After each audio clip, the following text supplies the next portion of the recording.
Jones to see who will be the city's next mayor.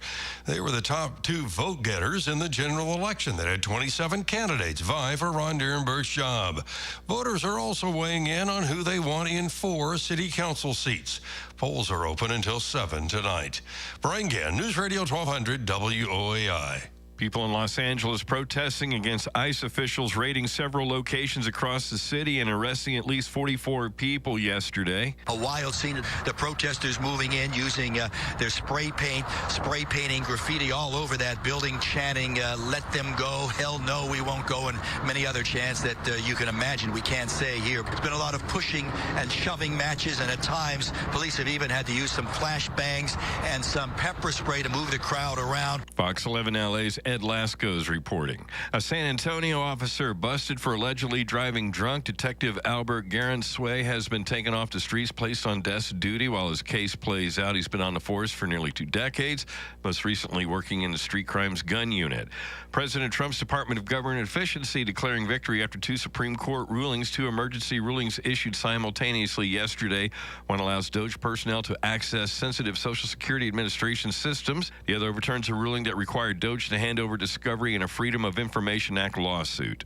News on demand at WOAI.com. Our next update, bottom of the hour. Breaking information as it happens. I'm Eric Lycum on San Antonio's news, weather, and traffic station, News Radio 1200 WOAI. Hardworking people need a hardworking candy bar. Packed with peanuts and filled with golden caramel, Payday is definitely working hard for you. So grab one now to power you through the day. Payday Peanut Caramel Bar. Get to it. The following show is paid for by the LaHood Norton Law Group. The views and opinions expressed are those of the advertiser and do not necessarily represent those of WOAI and iHeartMedia. Welcome. This is Sidebar. Sidebar, a frank discussion on life, the law, and liberty. Sponsored by the LaHood Norton Law Group. And now, your objection sustained. Your hosts, Karen Klaus and former Bexar County District Attorney Nico LaHood. Thank you so much for joining us today on Sidebar. This is a show that happens every single Saturday at 9 a.m., but a little bit of a reminder, you can always go to sidebartv.com because that's where you can find every social media platform that we're on. And not only that, but you can also get the reminder that at sidebartv.com, we are going to have a live audience event coming up next weekend. That is June 14th. It'll be at Prestige Motorsports. If you went last time, it is exactly the same place. It's on Plymouth, but you'll find all that information at sidebartv.com. We would love to know that you're going to be there. We would love your comments to say, I will be there, count on me. And if you've just now joined us for the very first time, every week you can come here to hear the former Bexar County DA, Nico LaHood, trial lawyer, managing partner of LaHood Norton Law Group, and George Araujo, scholar, former chemist, pharmaceutical researcher, and director. And big thing today, if you didn't get to early vote, today is election day in Bexar County. Yep. Go, remember our deal. Take 10 people with you. Look, it's critical. I mean, we can't complain about local politics. We can't complain about the direction of the city going if we don't make our voices heard and vote. I mean, this is the day. Of course, we are full-throated behind Rolando Pablos, not because he's better than Gina or whatever. I mean, I think his ideas are better. I don't know her personally, although I've had some glimpses into maybe her personality of not wanting to be transparent and things of that nature. Look, I just think that Rolando is what we need for this city, and it's going to make. I like his vision about economic growth, about safety, about working with others, about bringing money in, jobs for dealing with poverty, things of that nature. Because look, I plan to leave this city in a very old age, God willing, from here. And so it really matters who our local leaders are. And so Rolando Pablos is our choice. He's been my choice. We tried to give Gina an even playing field and let her come speak. We gave her a lot of opportunities just to talk, and always open to hear something that may change my mind. But I didn't think it was going to happen, but she still deserves a chance to maybe get some voters from the audience. Nah. But she didn't do it. No, and she deserves an opportunity. We still live in a constitutional republic, but we gave it to her. So the bottom line is Rolando Pablos, God willing, will be our next mayor.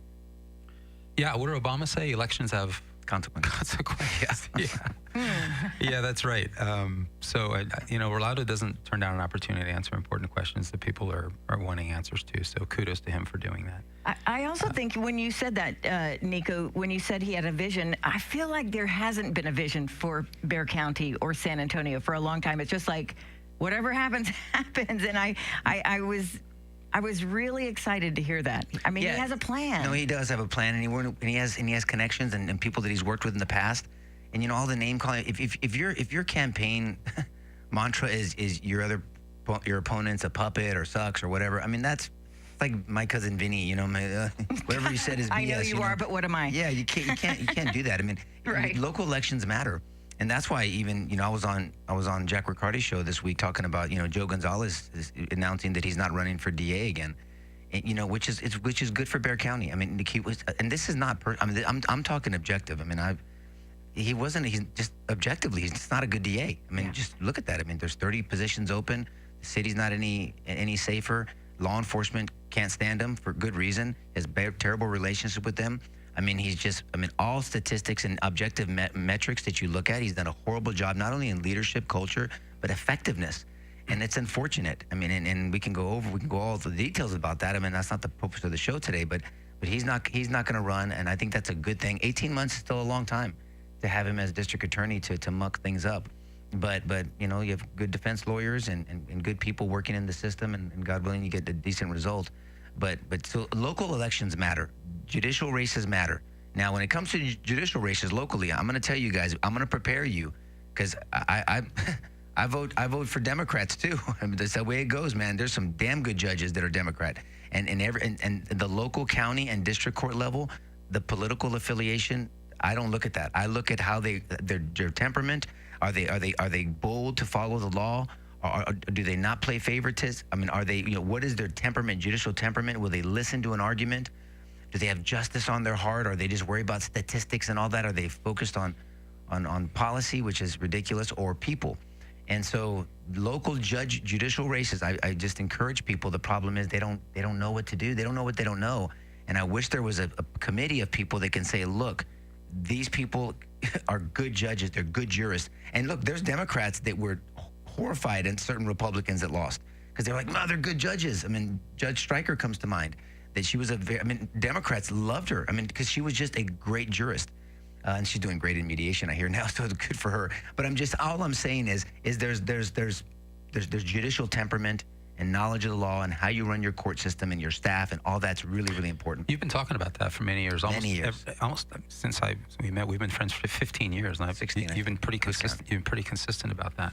It's been painful, and I know you're counting every year. That's why you're George, 16, please. Okay, I've had to survive. But I was going to say, you're right. I don't think most people understand that. You've never done straight down ticket voting. No, not for down that. ticket. I think it would be useful maybe if you put a list together. So, because I was going to say, are you coming at the last minute? Are you comfortable naming a few? I mean, I would. I mean, Ron Rangel's an excellent judge. I mean, Christina Escalona is an excellent judge.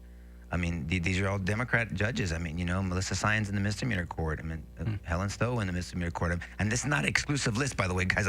You're asking me off the top of my head. Yeah. I mean, there's just people out there. Joel Perez is an excellent judge on the district court side. Judges run on a Democrat ticket. Yeah, and I'm just talking about the criminal side. On the civil side, I'm not as knowledgeable about that. That matters. Rosie Alvarado comes to mind. Monique comes to mind. Her name's changed, so I want to make sure that I get it right. She got married. But there's district court judges on both sides, and civil and misdemeanor judges that are excellent, and they don't really focus on the party affiliation, because they're not there for that. They're not there pushing a policy for the most part. For the most part, there's a couple in there there's some that are just horrific, and I'll say it at the time. There's some terrible judges on the bench right now, and right now they're all Democrat. These are all that's it. We have a straight ticket Democrat jurist panel here, and again, I don't have a problem with a lot of them, by the way. So we just need to talk about it, but I will at the right time. I don't mind giving suggestions, because people need to know. I mean, and nobody knows about this until they're in front of that jurist, and they're like, "Oh man, this was terrible. Look at their temperament, and they didn't even listen to the argument, or they didn't do this, or they're not reasonable." You can't approach them. They're terrified to make a decision. That's the biggest thing you run into, is judges just terrified to make a decision. And when you find a judge that will make a decision and do the right thing, you're blessed. Velia Mesa was an excellent district court judge. Now she's on the 4th Court of Appeals. I mean, you want judges that will listen, that will treat people with respect, and make a good decision, a right decision. And so when I was a DA, I had a sign, I have it in my office now, do what's right, not what's easy. And like I said, I mean, I wasn't afraid to do what's right, at least what I felt was right based off the law and the facts that I had before me. And that's what we need in elected officials, and that are not afraid to be one-termers. And I said that to my brother, Mark. I said, Mark, if you're going to run, don't be afraid to be a one-termer. Don't be afraid to do what's right, and we're going to have him on the show to do a legislative roundup. Good. I want to hear that. He made some enemies and he made some friends, but everybody respected him because he did what was right. He disagreed with the governor at times, and that pissed off a lot of Republicans. He disagreed with he agreed with this person, but he can defend every position because I counseled with him and talked with him throughout the process. I'm very proud of my brother. I really am. He has stepped into his own service. He's bold. He's courageous. And he can defend every one of his positions with a principle that he can share with people, whether you agree with them or not. And it wasn't just this, it's horrible up in Austin. I mean, it's like a big high school of just name calling and you're not my friend anymore. Surprise me, though. Look, we're seeing it on the federal side too. Yeah. And Elon Musk and everybody's having temper tantrums. That's a topic that we're going to talk about. That topic about the big fight, and we're also going to talk about the big beautiful bill and what does this fight have to do with anything, and is that fight affecting the big beautiful bill? And then this terrorism related travel and visa restrictions are now in place. I mean, those are things that really people think, oh, well, that's over there, but it affects all of us right now, and it's going to affect our pocketbooks if we don't get a hold of what's going on. But before we get a break, which is just 2 minutes, I really think you guys ought to invite people to come to our live audience event that we're going to have next weekend. Well, sure. I mean, we went. The first one, I think people enjoyed it. It was a fun time. Got to meet some of the names that we get to see on the our comments. Our old school first time ever on Facebook people. Loved meeting them. When we used to use the phone, when we used your phone when we first started. Shut up. No, but we did it. We all crunched together like a bunch of sardines, and you were hoping that we had underarm deodorant on because we were all trying to crunch in to get into the iPhone picture.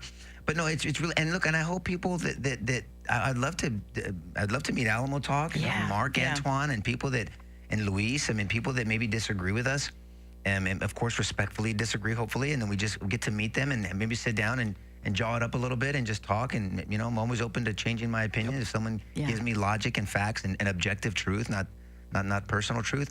And that's it. But I love that. I love meeting people. I mean, obviously I was in politics, and so I hope people show up.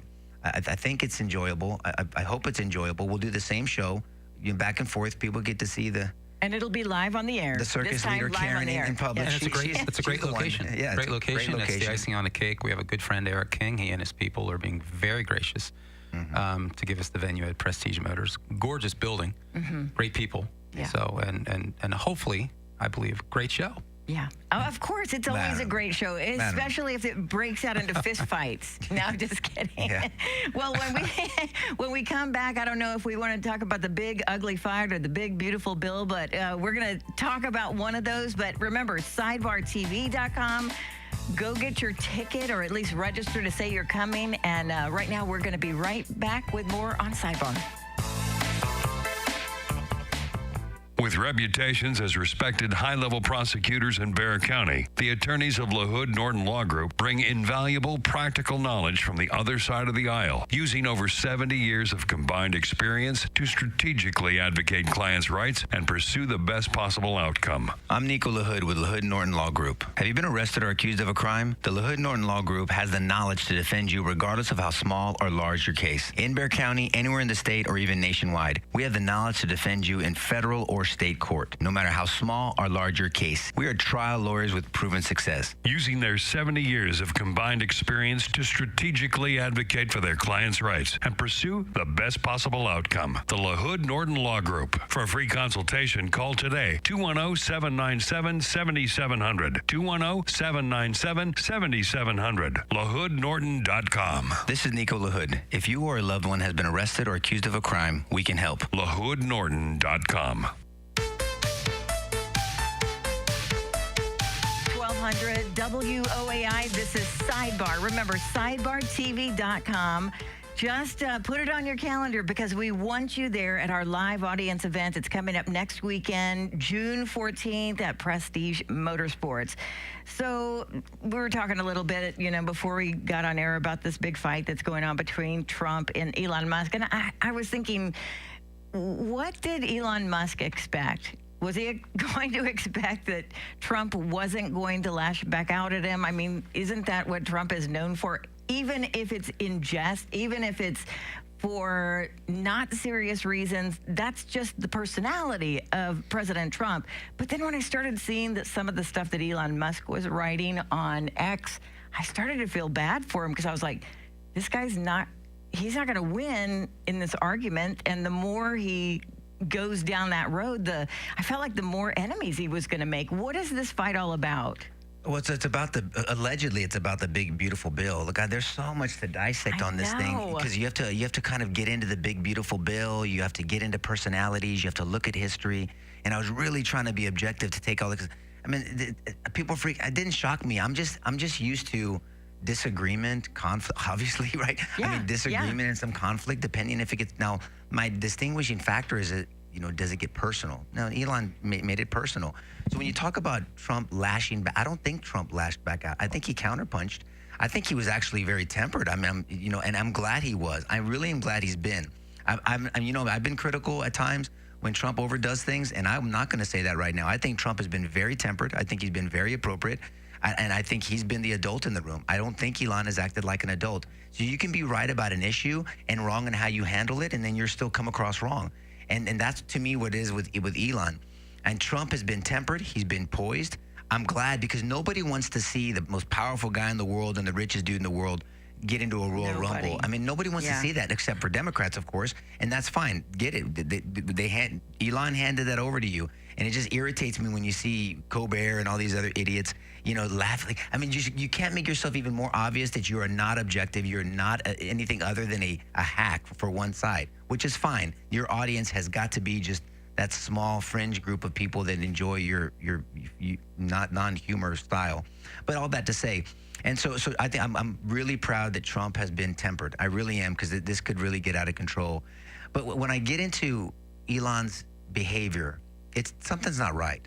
And look, I think people know. I didn't know crap about Elon Musk until he smoked a joint on Joe Rogan's show years ago. And I was like, who the hell is this dude? Tesla? What's a Tesla? I mean, because I'm not into that. I don't drive a Tesla. I have a couple of my friends that have Teslas, and they're and they're trying to get out of that. But I learned. Saulo. I was trying to take a shot at Saulo, but he's not here to defend himself, so I pulled back. I pulled back. No, but all that to say, I didn't know anything about him. He seemed like an interesting dude. People say he's high on the spectrum. He definitely has some personality quirks. He's obviously a genius in his area. Sure. When you're a genius, doesn't mean you're a genius about everything. You're just genius in an area. You have the capability to be a genius probably in every area, but he's not. He obviously doesn't understand DC. Human nature. but not just human nature, the way this works. And look, you can make a strong case. I mean, when I hear Ron Johnson, who I like a lot, Senator Ron Johnson, I respect Rand Paul. I like Ron Johnson over Paul, but I respect them both. I mean, you can sit there like a tennis match, and you see them talking to people, whether it's Charlie Kirk or Kudlow or whatever, and I'm going back and forth like, damn, these guys make sense. I mean, I don't know. I mean, you have to understand spending versus reconciliation, appropriations bill, and I'm not saying I'm an expert in any of this crap, by the way, discretionary versus mandatory spending, rescission bills, like, what? You got another aspect to the aspect and a sub-aspect to this? And so you look at all those things. Where I've landed right now, because I've listened a lot, I've tried to do a lot of listening this week. Mike Johnson does a great job as an apologist for this bill. He really does. But the one that took me over the edge was Newt Gingrich. I mean, I listened to him a long time about that. He's the only speaker that has balanced the budget. And he sides with Mike Johnson. He says, look, I mean, this bill does a lot of cut spend. Even the Congressional Budget Office says they acknowledge 1.5 and change trillion dollars in cuts. And what it does to Medicare, it corrects that, the border, the military, things of that nature. And the reason why, my understanding, George, is why the argument is there's going to be a deficit is because it keeps in these tax cuts. So to me, this is all about, when you talk about spending and revenue, and how you score tax cuts. This is my gathering, and George can correct me here in a second. But the CBO, the Congressional Budget Office, scores tax cuts. And that they're scoring on tax cuts, either give us a deficit or not. And then your deficit is controlled by either spending and revenue, just, CPA 101, it's the accounting 101. How much are you spending and how much are you bringing in? And so then if you cut how much you're bringing in because you maintain these tax cuts, well, then where are you going to make up that revenue somewhere, right? And so they're saying that over time, that's still going to give us a deficit. It's not that this bill spends more money. It cuts spending. It's one of the biggest spending cuts, of my understanding, George, in a long-ass time. And that's a good thing. And I'll pass it on, Karen. I just wanted to tell you that there's so much there to analyze on the bill, and then Elon's attacks got personal. Look, he called Trump a pedophile essentially, and he can probably walk it back because if there is something he saw, I'm using my lawyer hat now. And did he see Trump on some paperwork, but not that he was a pedophile and that he was engaging on what other people were doing on the island, but that he has some contact with Epstein. There's going to be, look, when I was in office, you can have public officials that take a picture with somebody who's doing something wrong. It doesn't mean they're doing something wrong also. Or they had a business dealing with somebody. It doesn't mean that they did something wrong on the other stuff that they didn't know about. Just because you have an association with somebody doesn't mean that you are engaging or encouraging or part of whatever they're doing in this private life that they're living. So is that there? Look, I have to be open to that. But you have to think to yourself, if Biden had knowledge that Trump was on the island, come on, they would have released it unless Clinton and Obama and everybody else on that list they're trying to protect them more. Look, I don't think so. Epstein's lawyer came out and said Trump is not on anything. So I'm going to defer to an officer of the court making that representation in public, understanding that he represented his client with attorney-client privilege. So I can talk more, but I want to pass over to George because I was just trying to lay the land, and maybe it wasn't coherent, but there's so much to analyze on this. Bottom line, I really think that Elon has handled this terribly. I do. And I'm not going to crap on him because he did a lot of good. I'm not that dude that just kicks people out, He saved free speech, as we often say, because he bought Twitter at the time. People might say that's hyperbolic. No, we all a lot of conservatives agreed that Elon Musk saved free speech, in a sense. And he supported Trump. Yes, Trump would have won without Elon. Money doesn't win, obviously, because Kamala wasted $2 billion and still didn't win. Right. So that statement, but the one that I think would just really gutted Trump was the fact that he was on that list and that inferred that he was a pedophile. And number two, he jumped on with the other BS narrative of impeach Trump. And those two things cut deep. I think Trump is a big man. He obviously forgives people pretty quick as he cuts them down. And so let's see where this plays out. But I'm glad Trump is saying, no, I don't want to talk to him right now. Let's just get back to work. So sorry for the long spiel. No, that was a really great summary, actually. And you went from the economical stuff to the personal stuff to the political stuff. So you covered a lot of stuff. And I think that's the right way to look at it. I find the whole thing very confusing and a little disturbing. When it first came out, I hadn't even read Trump text on this, but I said, Elon's behaving like a mental patient. Yeah. This seemed to me rather sudden. Where in the world did this come from? These are two men that one would think have forged a lasting friendship based on shared ideals. Trump has had an enormous respect for Elon Musk. I would say enormous, because I think he really appreciates this man's sense of innovation. He's been very innovative to an unprecedented level. He's done fascinating things. Yeah, you can say he built an empire on government subsidies. We'll get to that in just a second. That gets to the bill. But he's leveraged that very well and did it beautifully. For all your concerns about EV technology, and I have plenty of them, I own a couple EV cars, not Teslas. I will say that the technology is absolutely fascinating. It needs to be supported on its own merits, but it's absolutely fascinating. It has great potential. And so I think Trump looks at that with great respect. Meanwhile, Musk, it seems to me, has been very open about his respect for President Trump. Yeah. Not just because of Trump's resilience under enormous resistance in the country politically and otherwise, but also because Trump has bucked government orthodoxy where nobody else will be. The courage of the man. And Musk has said as much. They share an equal love, it seems to me, for free speech, an equal disdain for media bias, to twist narratives and to complete propaganda onto American culture. They've been very clear about that. They hate red tape. They hate government regulatory burdens on Americans. They've been full-throated around about many things that many Americans care about, and their sort of joint appreciation for those things. And this seemed rather sudden. Where did it come from? And you got to trace it back to the BBB. Once it passed, this started happening. And so what is going on? I'm confused too. And it matters that you said you have to understand the budget process or this isn't going to make any sense. Yeah. And so I'm really confused because the stuff that he says about the budget bill, it's not this type of bill. This bill deals strictly with mandatory spending. It doesn't deal with any discretionary spending. Remember how we talked about appropriations bills? There's like 12 of them and so forth, and they actually look at agency spending across the federal government. That's not this kind of bill. This deals with spending that is mandated by federal law. It deals with things like Social Security and Medicaid and Medicare. It deals with things like welfare and taxes and energy. These things are mandated.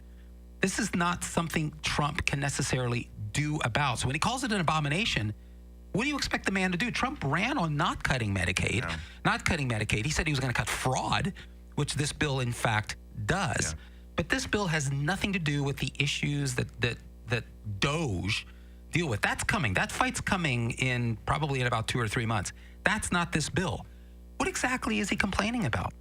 I think it hurts Elon's credibility. I mean, I really, it's a shame to watch. It was a shame to watch this because I have a lot of questions. I was texting with a pastor friend of mine, who's a dear friend of mine, and he's he's very involved in political discussions and things of that nature. And I said, I have a lot of questions for Elon. Because I do. I mean, I would ask him, like, when did you learn Trump is in this Epstein's file? That matters to me. I mean, okay, because you let your kid around him a lot. He's walking him from the helicopter. And I think that Elon, it's, to me, as an outside observer, just got caught up in the allure of being in the White House. Yes, you're the richest man in the world, but there's a different attention you get when you hang around Trump.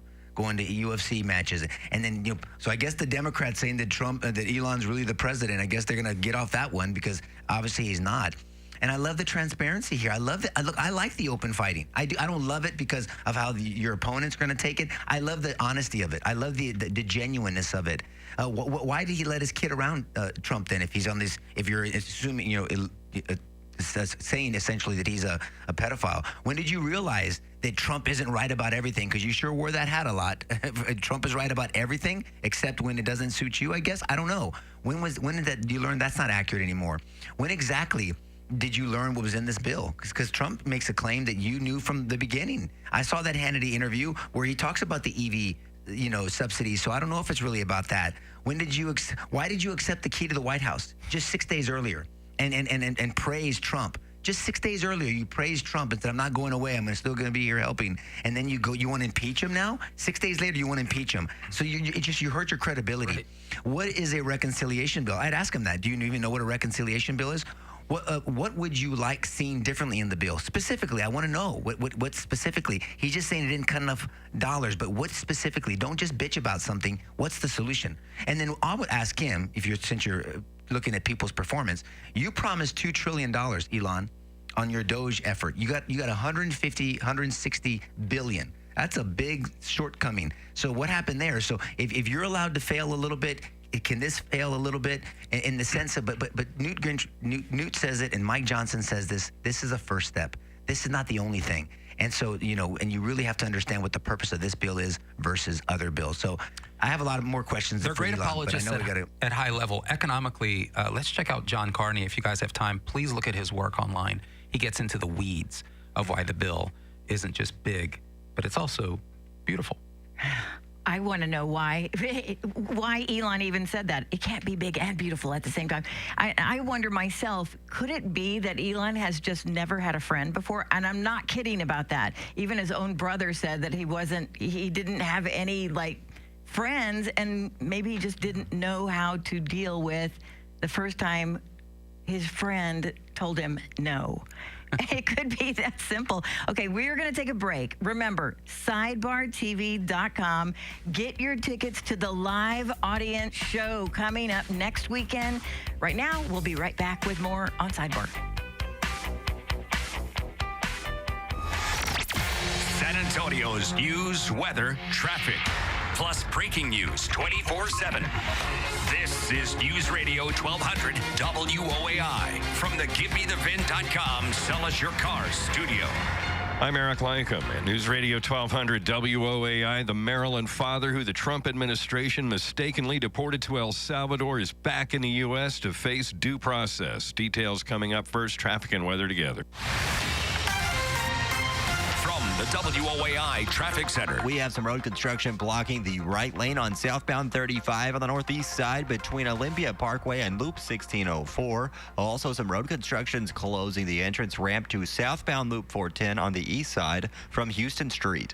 I'm Carson Parnell, News Radio 1200 WOAI.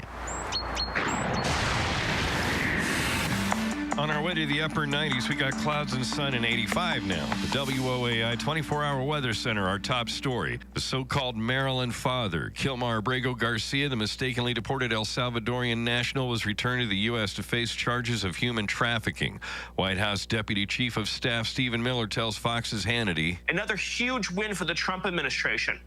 Thanks to weeks of investigative work, this illegal alien monster is going to be held accountable for his terrible crimes against women and children. You may be coughing and sneezing more, and not because of allergies. Saharan dust is headed towards Texas, and Houston will get hit first. Space City Weather's Eric Berger. The dust will, propagate across the Atlantic. Don't forget to vote in today's San Antonio mayoral runoff. Polls open until 7. News on demand at WOAI.com. Our next update, top of the hour, breaking information as it happens. I'm Eric Lycum on San Antonio's news, weather, and traffic station, News Radio 1200 WOAI. This report is sponsored by Macy's Backstage. What will you find at Macy's Backstage? How about essential warm weather styles, just $30 and under, like dresses, shoes and bags, men's, and even kids' looks. Find the latest trends, new arrivals, and great prices at a Macy's Backstage store near you.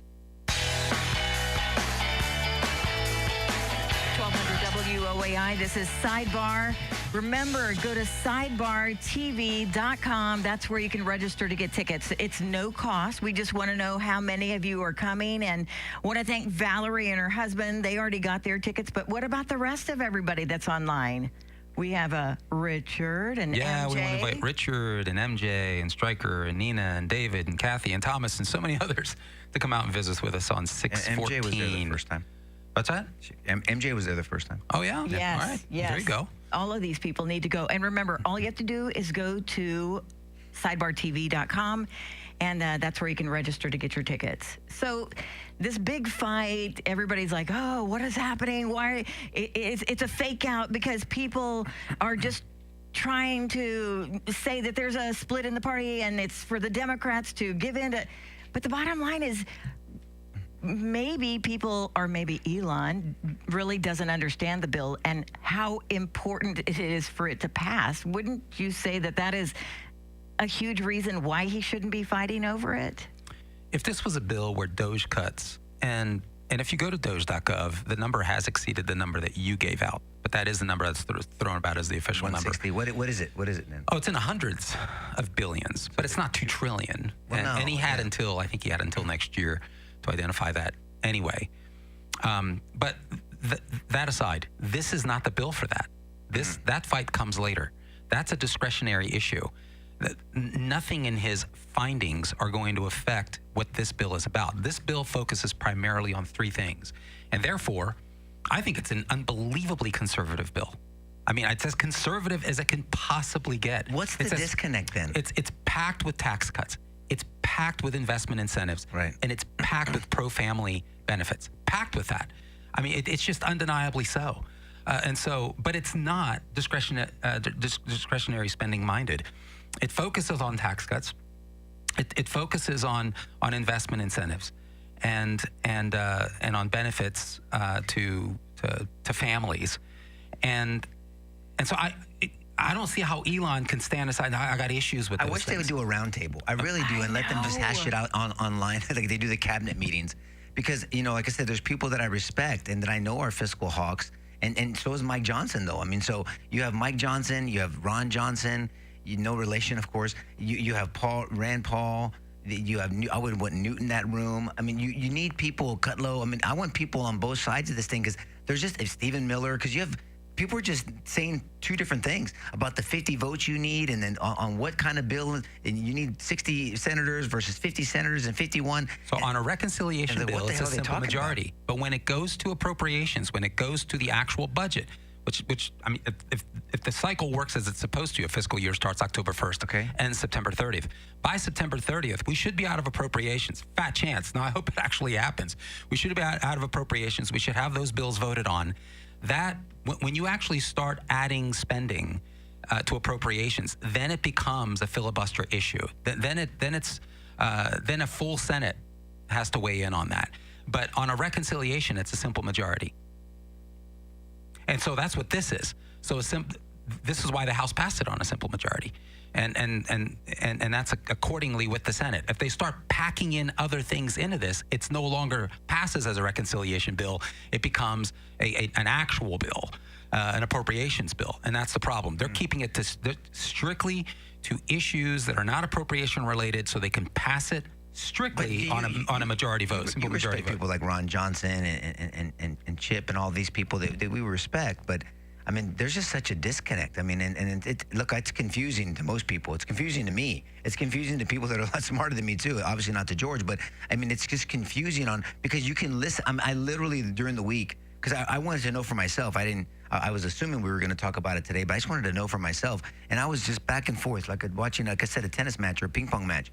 Just listening. Now that makes sense. Oh, that makes sense. Yeah, when Chip Roy says what he says, everybody was giving their opening statements during the week. And in opening statements, when you're in trial, you get the government, you get the defense. They have the opening statements. You're like, damn. After opening statements, that makes sense. Oh, if they're going to be able to prove that, I guess I'm going to vote this way. And then only until the evidence gets is submitted to court, and then the jury can take that back to deliberate on. So everybody was giving their opening statements, but nobody gave me actual evidence. See, a good attorney is going to look at all the evidence, because you can pick pieces of evidence to drive an argument. And I think that's where the disconnect is. You pick a particular beef based on a particular set of evidences, and then you sort of build a narrative on that. And that's fine. You can care about those things, but don't represent it as the sum total of the bill. And I think Rand Paul and Ron Johnson, otherwise fiscal conservatives, are focusing strictly on the deficit issue. And so the basic thing, this is not, I don't think this is controversial, it's true. If you, in fact, pass along tax cuts, you extend some $4.8 trillion in tax cuts, which are already memorialized in the 2017 bill. If that gets extended, obviously that's less money available to the federal government to pay down deficit. So by default, you're going to increase your deficit. The problem that I have with that analysis is that it discounts two things. It discounts the other leg of what Trump is doing right now, which is the tariff policy, and how that, in fact, shores up. It basically is government finance to offset the tax cuts. Nobody is talking about that. It's infuriating to me. And so we have an unlikely I've heard some source. People mention that. Yeah, there's some people are talking about that a little bit. Are you talking about but it's not moving the needle in the argument. The static grading that they're doing. They're not looking at this. That's exactly what I'm talking about. That's exactly right. And so, I mean, how would you like to have a conversation, an economic conversation, where you just look at the debits but not the credits? Right. Nobody does that. No company does that. No individual does that. And that's kind of what's happening here. You've got political narratives embedded in camps, and nobody's having a full, I wish there was kind of an open air, kind of mediated discussion where we get to look at everything. And the reality is, and I was telling Nico as we came into the show, the unlikely source that's actually been talking about this is the Congressional Budget Office, for whom I have very little affection. But they've actually said that Trump's tariff policy is going to yield $3 trillion in revenue over the next 10 years. And what's been forgotten in this is that they're also saying that the tax cuts are going to raise the deficit by how much? Around $2.5 trillion. Now, you don't require higher math. I'm going to say that again. Trump's tariff policy is going of time? 10 years. Same period of time. Okay. Same period of time. So that's a net $8 trillion. And all budget talk, just to be fair, it's always across 10 years. Okay. And then you obviously divide that over 10. You get into the billions rather than trillions.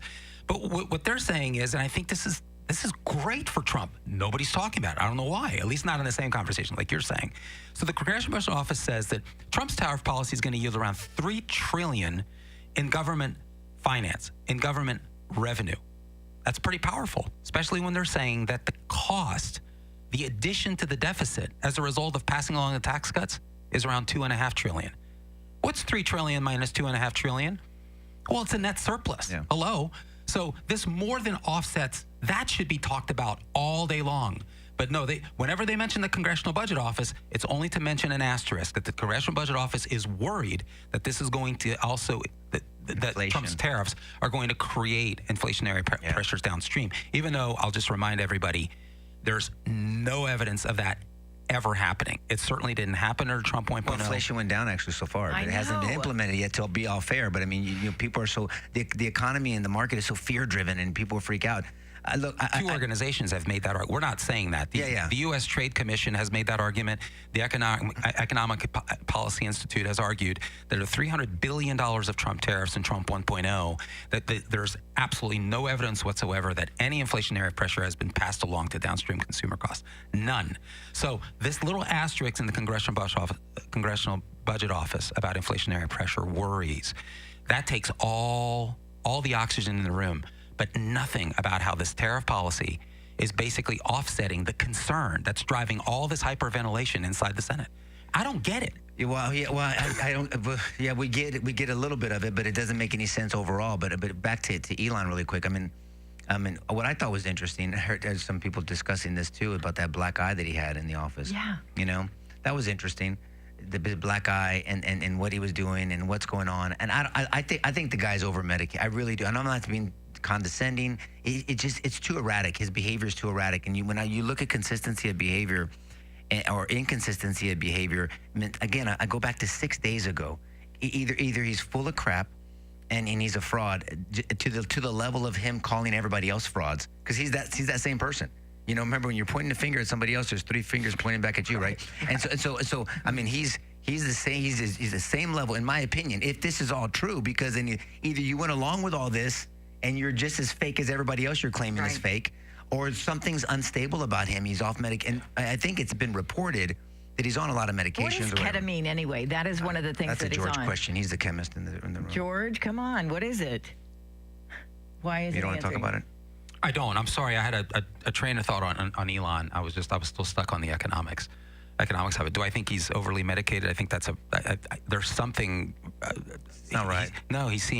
His behavior seems sporadic. It seems nonsensical. He seems to be arguing really against the outcome of his own work. I mean, the work that he's done in Doge is phenomenal. Yeah, it really is. And there's nothing in this bill, so I don't know what's he complaining about. I mean, yeah, the EV subsidies matter. We shouldn't diminish that, but that's not new to him, Nico. He's known in about that interview. He knew about it. Yes, he did. And he looked like, and he acted like an adult when saying, like, look, I would if there's a conflict of interest, I would know. I wouldn't ask for it. I haven't asked President Trump for anything. President Trump's right about everything. I have been around Trump a lot, and there's not one thing about him, his character, that I've not seen him do one thing wrong. I mean, now, that's why I would cross-examine the hell out of him. I just want to know. I want to know the truth. And I'm not here trying to defend Trump. I'm trying to question your motives. I mean, mens rea matters to me, right? The mental intent, or your criminal intent, so to speak, of what you're trying to, why you're doing something. And it just doesn't make any sense. And then for him saying, oh, and here's the big bomb, you know, Trump's in the Epstein files. Have a nice day, DJT, or whatever. I mean, that's like F you know, right up your ass. I mean, that's the way I took that. And then we should impeach him. I agree, or something. I mean, just off the charts. And so I don't know how he walks back this, other than saying, "Hey, man, I had an episode. Maybe I was off my meds. You know, I That's the only way to explain it. I think really. so. I mean, but believe it or not, there's some people that side with Elon over this situation because of either they want to believe it or it's not being reported accurately. Although I think that there's some good apologists out there trying to explain it properly and keep it in context. But I don't know. Elon's got some problems right now, I think, personally, in my opinion. Okay, we're going to take a break. But remember, sidebartv.com. That's where you have to register to get tickets. Next Saturday, June 14th, that's when we're going to be live in person. We want you in the audience. Right now, we're going to take a break, and we'll be right back. With reputations as respected high-level prosecutors in Bexar County, the attorneys of LaHood Norton Law Group bring invaluable practical knowledge from the other side of the aisle, using over 70 years of combined experience to strategically advocate clients' rights and pursue the best possible outcome. I'm Nico LaHood with LaHood Norton Law Group. Have you been arrested or accused of a crime? The LaHood Norton Law Group has the knowledge to defend you regardless of how small or large your case. In Bexar County, anywhere in the state, or even nationwide, we have the knowledge to defend you in federal or state court, no matter how small or large your case. We are trial lawyers with proven success. Using their 70 years of combined experience to strategically advocate for their clients' rights and pursue the best possible outcome. The LaHood Norton Law Group. For a free consultation, call today, 210-797-7700. 210-797-7700. LaHoodNorton.com. This is Nico LaHood. If you or a loved one has been arrested or accused of a crime, we can help. LaHoodNorton.com. Did we say thank you so much for joining us every Saturday? We love our online audience. We love our on-air audience, and we want to see you face to face. And that's why we're having a live audience event coming up on June 14th, and it's going to be at 9 a.m., regular time of the show. We'll stay a little bit afterwards, of course, because everybody wants to say hello face to face, and a lot of people have already gotten their tickets. Don't you have a list over there, Nico? Oh, yeah, the list that you gave me. Richard, Yes. I guess, has his tickets. Great, Richard. We look forward to seeing you. Mary Esther is going. Thank you. Eddie has to work. Come on, Eddie. What are you doing over here? And then I'm joking. You got to feed your family first. And then MJ is going. She went last time, like I said. So it's going to be good to see them, and hope other people go. And like I said, I would like people that disagree with us to go. I think that's healthy. I'd love to meet people. I'd shake your hand, talk a little bit, just get to know other people. I mean, of course, we want people to be respectful. Some of the comments gets a little out of line sometimes, and I don't like to see that. I mean, win with ideas, not name calling. I just, I don't know. Maybe I'm too used to trying to present evidence and persuade people. Look, I'm not above name calling. Trust me. I'm wrapped in flesh too, and I get all passionate, and I understand that. But we have to learn to disagree properly, and I think that's one of the problems, many problems in our society, is that we have this rule that you have to hate the other side to disagree, and I just think that's a crappy way to live life. MJ has asked the question, what's the discussion on June 14th? And with everything that happens every single day, it's real hard. The world's going to be in existence on June 14th. Let's see what we're dealing with, MJ, on June 14th. Yeah. I still wish that you would kind of wrap up this whole Elon, big, beautiful bill. I do like the name of it, though. Come on. Well, the worry that I have and is that Elon's hyperventilation is going to dissuade people from supporting the bill in some way. To be fair, before Trump, nobody cared what Elon thought when it came to passing a bill, right? Trump, I think Elon is politically significant because of Donald Trump. He shouldn't forget that. Yep. And so, I mean, I wouldn't care less what he thinks about the bill. But because of their close association, I'm worried that people will have misconceptions about the bill, because the bill really is, I think, I read most of it. I stopped at about page 430 last week. And then this week I was so distracted, I only got about 200 pages in. But I mean, the bill is conservative, Nico. It truly is. And it's sound. And I'm concerned about this. I'm concerned that the beauty of the bill is not being given enough traction, enough attention. And I'm concerned about the implications of it stalling and not passing. I firmly believe that the bill doesn't. I do. That would be catastrophic. I don't think the GOP will be able to regain the House or the Senate. Oh, no. At all. No. And I think this is the kind of bill where you guys should be calling your representatives and asking for unanimous support over. The bill is sound. Here's the deal. The deficit stuff, for the reasons we just mentioned a few minutes ago, is the concerns are legit, but in the context of the bill, complete BS. They really are. Remember, the deficit concerns are symptomatic of a deeper problem. The reason we have a deficit problem is because we haven't had a balanced budget in how long? How long's it been? 30 years since we've had more than 30 years since we've had a balanced budget. What does that mean? Well, we're spending a lot more than we're bringing in. Right. So we end up with a deficit problem. The deficit, a balanced budget is a means to an end, Nico. It's not the objective. You guys realize that you can have a balanced budget and be in deep, deep trouble. You can have a balanced budget and have an economy that's underperforming. You can. And that's why we are where we are. Ultimately, we have an underperforming economy that's starting to see the light of day under Trump economic policy. And when you have an underperforming economy, you have diluted tax receipts. Why? Well, by definition, you have an economy that's not performing. You've got production capacity that's way down. People aren't being productive. They start giving up. Labor participation rate drops, and eventually, you're gonna get to where I think we were under the Biden administration, and we would be definitely under a Harris administration. So what this bill seeks to do is to generate growth. That's the issue. It's growth minded. And so it But leaves it's also more money. safety-minded, too. On the border, on the military, on the Golden Dome, which I think, look, if you don't think we need to protect ourselves in the future, you're just crazy. I mean, That's an important point. To the extent it does spend, and those expenditures are offset by cuts, but to the extent it does spend, it's on border security. But as a business owner, I'm sorry, as a business owner, Elon, I think is being disingenuous. I mean, as someone who's taken over businesses, assuming or turned things around, I think Mike Johnson's analogy as a trial lawyer, it resonated with me. You don't turn the Titanic around on a dime. You're not going to do a Starsky and Hutch, I'm aging myself now, spin movement and jam the brakes on our Dukes of Hazzard and spin around real quick. You're not going to do that. It's a slow turn. And like Newt said, this is a first step. This is not the only step. And that's what I really would like to ask these people these questions, from Ron Johnson to Rand Paul and other people that are resisting this. I want to build on that point. That's absolutely essential. And you almost quoted John Kennedy, actually. We got to get to a balanced budget, but you got to survive the day. Yes. You got to get to a point where the economy is generating growth. You're expanding your tax base. You have more people employed.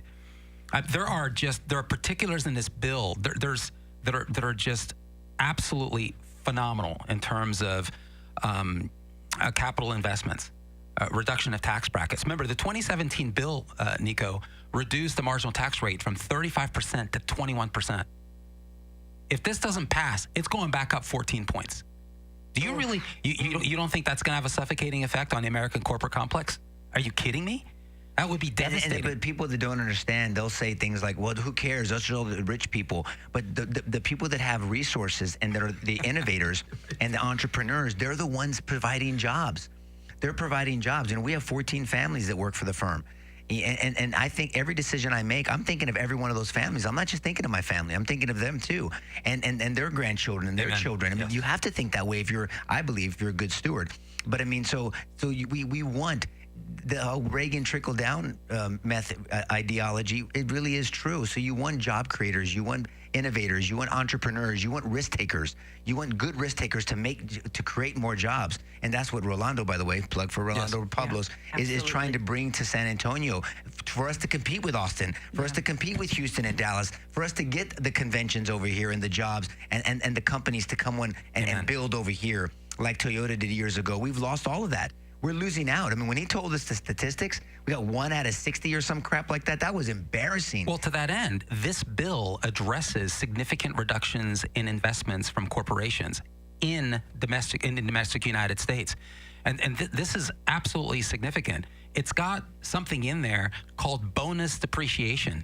Bonus depreciation is unbelievably powerful. It's been used since the 2017 tax cuts, and now going into this level, it's that on steroids. What does that do? It allows a company to take significant investments, let's say in capital investments for that year, and to deduct all of them that year, rather than depreciating them year over year over year. So those benefits are realized immediately in that year. That's just one example, but when you cascade that across a number of investment fronts, there's a lot of money that gets to remain in the pocket of the person who's actually producing value.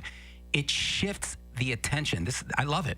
And this is why it works so well with tariffs, is because the tariff policy actually funds this because it generates revenue from imports. It's a consumption tax if you think about it. And what we're trying to do is get away from a tax system that penalizes workers and penalizes people who are producing and the innovators, and actually offset that with the tariff policy by taxing foreign countries when they import into the United States.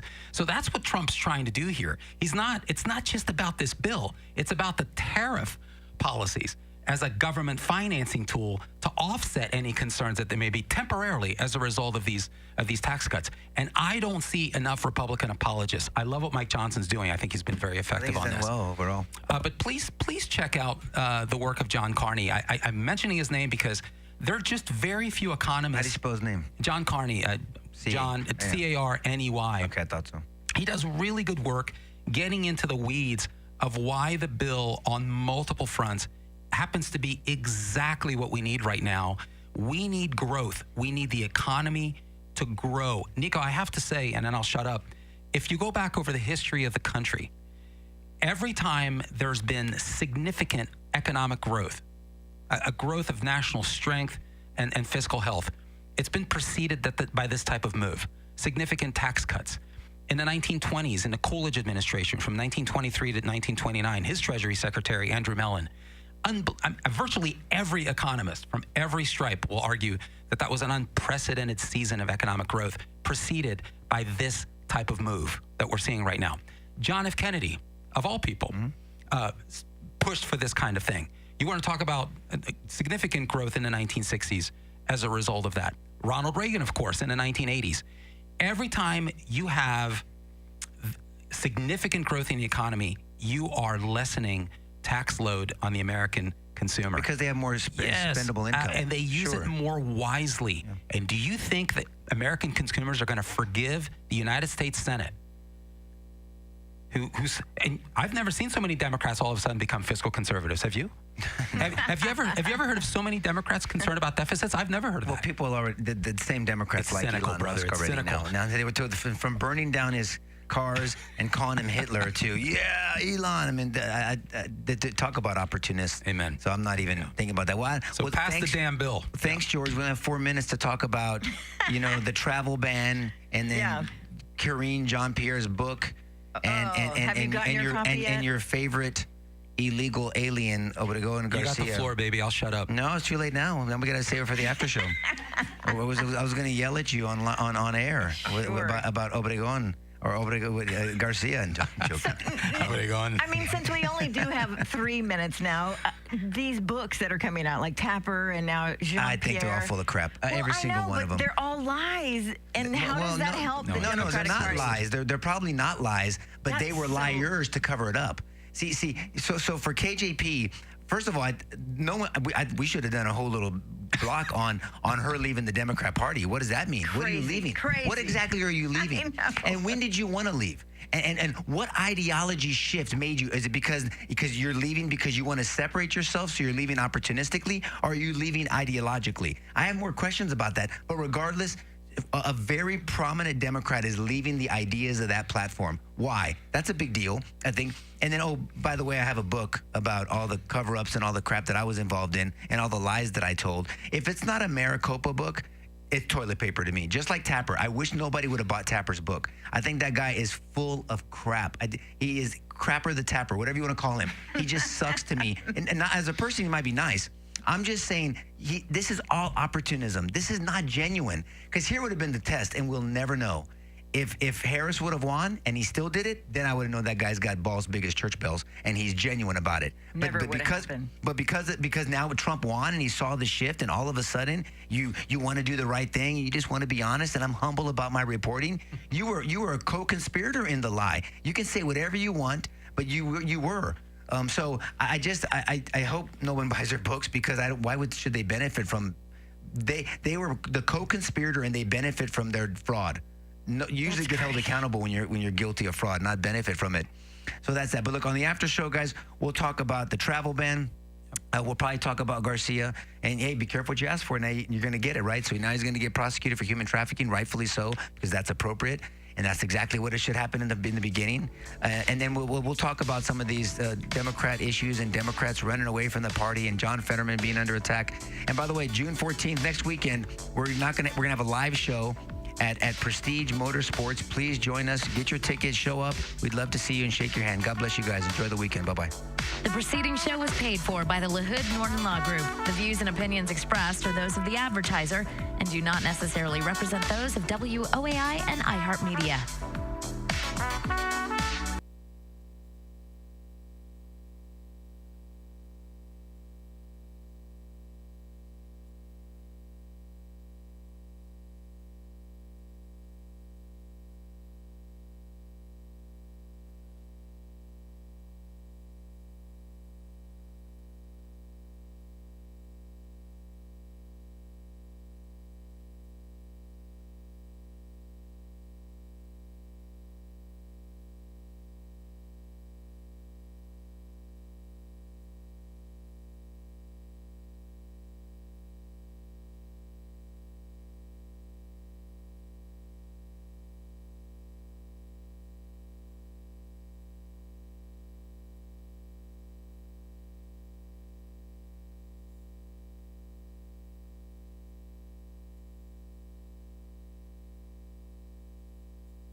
Okay. Before we start on the topic, I just have to say, why is everyone so consumed with this argument between Elon and the president? Is it just like tabloid? Is it? I mean, people like conflict. I mean, when Will Smith slapped Chris Rock, I talked about it. I guess you're right. I mean, it was kind of. I guess it was walked up during the ceremony to do it, and everybody agreed on that one. Remember, I always joke about that incident. But people like watching combat sports. We love conflict. Why did Jerry Springer do so well? You're right. That was a shit show. I mean, that was literally a shit show. And we got to be honest. I mean, I don't think that, I don't know. I guess I should say, I don't know if Trump would have won without Elon's contributions. I'm skeptical that he would have. Really? He was up in the polls before that. I think he took him over the top. I think Trump won when he stood up after he got shot. I said I think he won. And everybody and that's when Elon jumped on, by the way. But that's a far cry from saying that Elon's the reason that Trump won. And that's what Elon's saying. I think that's absurd. I think Trump would have won.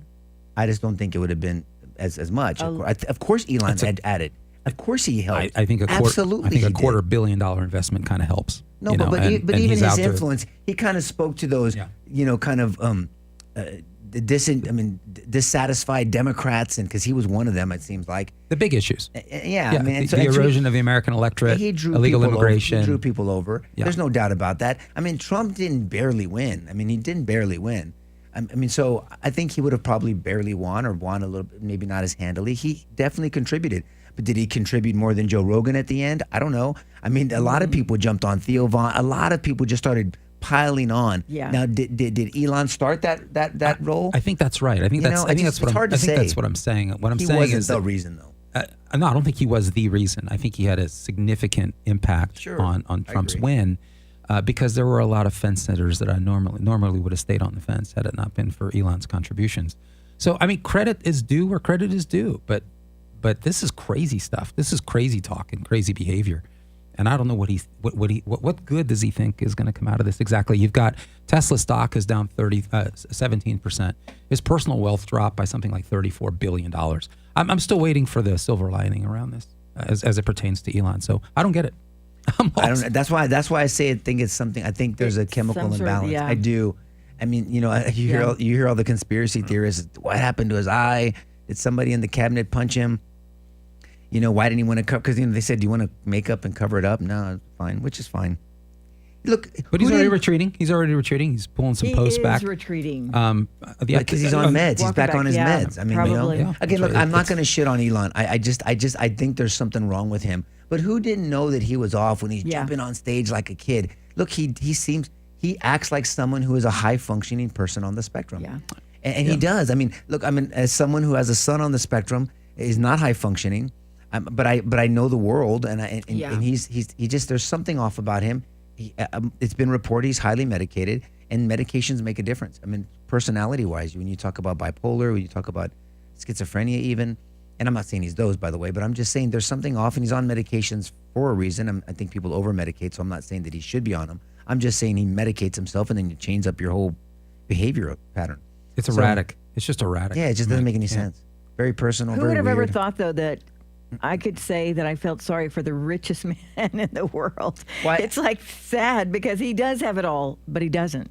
No, he doesn't have it all. Yeah. I mean, he's got 14 kids with many women, and he's not very. There's no joy. He's never sensed. He's been working for a purpose, and I think it's a blessing, and I welcomed it, and we needed it, and I'm glad for it.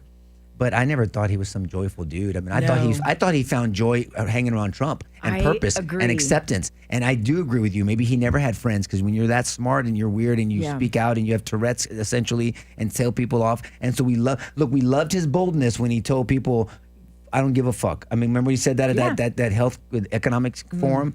So who cares? I don't give a. I mean, he literally said, "I mean," and we were like, "Oh my God, it's so great." This is what I'm saying. Be principled. Be principled on First Amendment. Be principled on due process. Be principled on certain stuff. And I want to be principled on the fact that, look, I supported what he was doing and the reasons why he said he was doing them. I didn't know Elon personally. I don't think that he's some bastion of conservatism. I didn't think that he was some Judeo-Christian advocate that's going to, bring people to the gospel and to the saving knowledge of Jesus Christ. And I knew that there was a risk there because he's so. I mean, he's used to being the big baller in the room. Right. And people could, you don't have to be some genius to know, okay, you got, if you remember, I pointed it out, man, Trump seemed so subdued around him. I think Trump really worked hard. Maybe he saw this personality. He's like, oh, I see where this is going. This is me, by the way. This is my opinion. No, I agree I with see you. where this is going. I saw that. And he was very complimentary of Elon. I don't know if he thought this guy's volatile. What were the conversations behind the scenes? That he's like, I know personalities and I know mine. And I've done this before where I've just kept my mouth shut because I'm going to tell this motherfucker to screw off. I just know the way I am. I mean, look, someone came up to me at a restaurant this week and was just bitching at me, this lady, because she misunderstood how we represented. And I'm there with another lawyer friend of mine. And I let her talk. I said, do you want to sit down? Do you want to talk? And she sat down. I mean, she interrupted us already. And then she was complaining. She was taking attacks at me, and she wasn't yelling. I said, don't point your finger at me and don't say this. But I let her talk. I don't mind conflict. I don't mind talking. I go, do you want to talk? I don't want to go to the office. I can't believe you. Okay, well then what are we doing here? Are you finished venting? Because then I need to go back to my lunch. You've already interrupted and you've been rude. But I'm just comfortable in that. It doesn't bother me. I'm going to do this. Threats don't work on me. That shit doesn't work on me. Mm-hmm. I'm wired differently. I want to be standing in a righteous position before God when it's all said and done. And I am not perfect. And I'm happy to correct. And I'm happy to apologize. And I'm happy to learn. And I'm going to continue to learn. And but you know, like I always tell people, I'm great at what I'm great at. I'm good at what I'm good at. And I suck at what I suck at. And I know what lies in each one of those buckets. And I always felt like Trump was like, oh yeah, Trump. I mean, he was always so subdued with him. And Elon wasn't taking advantage of it. It wasn't like he was acting like the big daddy over with Trump. He was always very humble too. But it was a weird dynamic, and I picked up on it, and I just said, well, maybe that's just. But to me, that just makes me seem like maybe Trump saw this coming. No, he even said it. He said sometimes when you see kids fighting on the playground, you let them fight because they're going to learn how to come to agreement on, who's winning this. Like we're both getting beat up. Let's split up. But he says there comes a point when the fight continues that somebody's got to go in and say, okay, this is done. And Ackerman said that. Ackerman did that. Bill Ackerman. Oh, okay. Well, I heard Trump say it, and I was like, no, okay. No. Trump said that, but I'm just saying Bill was trying to say, look, man, we're stronger together. You're not wrong. Yeah, and then look, you got it. I mean, look, everybody freaked out when George and I had that, debate. Yeah. But we didn't attack each other personally. No, but people in their minds, because they're so conflict averse and they don't know, and we're not trained to do this. That. And they think, oh, that must be the end of the world. They must hate each other. Is the show going to end? Let's leave. Let's get out of here. We're going to pray for you guys, which always pray for me. I'll take it. Thank you. I need it. But we just don't know how to disagree, and we don't know how to do it passionately. One of my law partners, who I love, I adore him, Jason Goss. I'll just say it. I mean, I love Jay also, but I'm just saying, Jay, people walk out of the office. We wait till 5:30 and we go into the break room.